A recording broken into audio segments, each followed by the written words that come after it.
So earlier I said that we were looking at exponential functions where our a value was greater than 1. Well, what happens if we have something different for our base? So this time, let's go ahead and check out what happens if we have a base that happens to be a little fractional number, like 1/2.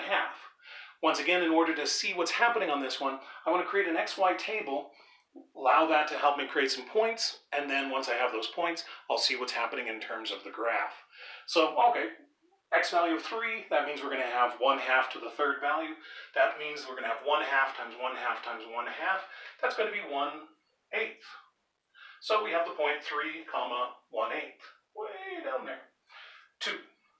That means we're going to have 1/2 to the second power. 1/2 times 1/2 is going to be 1/4.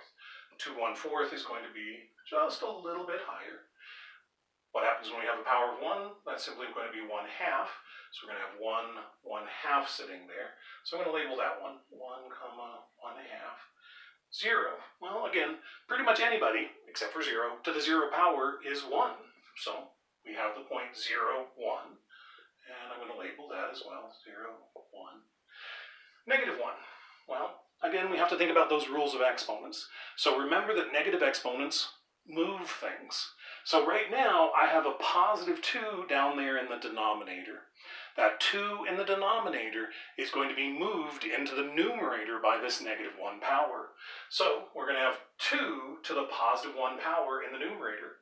And then this is divided by 1, but 2 to the first divided by 1 is really just 2 to the first. And 2 to the first is really just 2.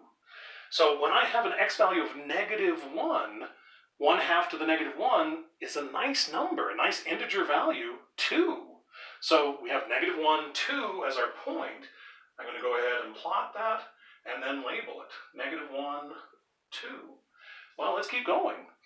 1/2 to the -2 power. Again, the negative means that we're going to move things. So we're going to move this 2 from the denominator into the numerator. And this is going to be positive 2 to the positive 2 power.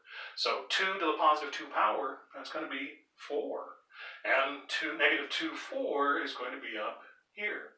And finally, we're going to have 2 to the positive third power. 2 to the positive third power is 8.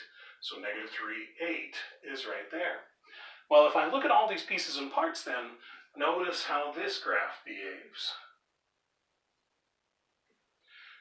We're going up forever on the left-hand side this time, and it's the right-hand side that is getting closer and closer to that y value of 0. And again, that behavior is the behavior associated with a horizontal asymptote. So we still have this idea of going up forever and a horizontal asymptote. They've just switched sides. So when our a value was greater than 1, we have these on the other sides. For this a value that is between 0 and 1, a little fractional value, we have the approaching infinity on the left, but we have approaching the horizontal asymptote on the right. So now that we have this then, once again, we can go ahead and generalize this idea for any of these little fractional values. So let's go ahead and think about that in a general sense. So what would happen if I have y equals a to the x? And in order to say that it's a little fractional value between 0 and 1, I'm going to say then that a has to be between 0 and 1 like that. That we have 0 is less than a, which is less than 1.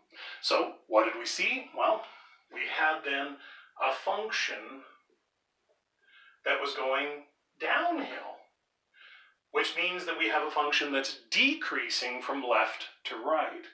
And we also saw some other interesting things. We had a horizontal asymptote of y equals 0. And once again, we have 3 points of interest here. So over on the left-hand side, we're going to have -1, 1 over a.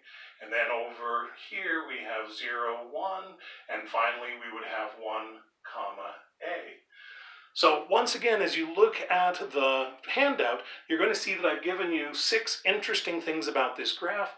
Pretty much everything is the same in this list as it was when we were looking at a values that are greater than 1, except for the idea that we're going downhill from left to right. So once again, if your a value is between 0 and 1, you're looking at a function that is decreasing.